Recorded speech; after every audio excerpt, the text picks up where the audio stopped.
Sa idinaos na summit ng Department of Trade and Industry para sa Micro, Small and Medium Enterprises o MSME, tinuruan ng mga negosyante kung paano makikipagsabayan sa social media para mapalago ang kanilang negosyo. May report si Katrina Son.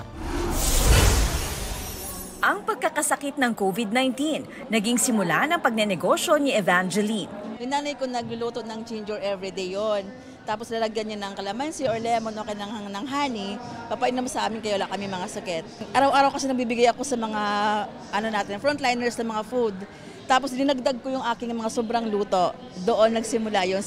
Nagsimula sa puhunang 250 pesos ang maliit na negosyo na ngayon ay kumikita na ng 90,000 pesos kada buwan. Inspirasyon naman ni Eva ang namatay na anak para magpursigi sa peanut butter business.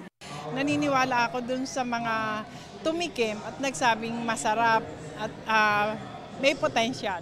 Kaya yun yung nagiging stronghold namin. Aminado ang dalawa, mahirap pakipagsabayan sa big market, lalo na pagdating sa marketing sa social media. Kaya laking pasasalamat nila sa programa ng DTI na Innovate to Elevate MSMEs. Nagkaroon ng 5 araw na learning sessions, trade fair at clinic para sa maliliit na negosyante. Isa sa mga itinuro kung paano gagamitin ang smartphone. Sa picture sa mga produktong ibinibenta, dapat daw iwasan ang direct sunlight. Mas mabuti kung natural light. Itinuturo rin ang paggamit ng reflector. Iwasan gumamit ng glossy background.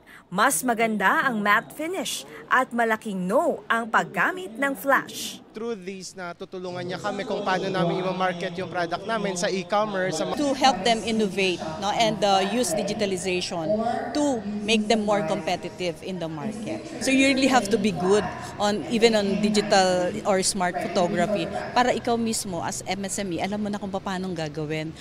Katrina Son, nagbabalita para sa GMA Integrated News. Mga kapuso, alamin ang State of the Nation.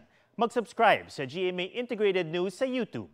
Sa ating mga kapuso abroad, samahan nyo kami sa GMA Pinoy TV at sa www.gmanews.tv.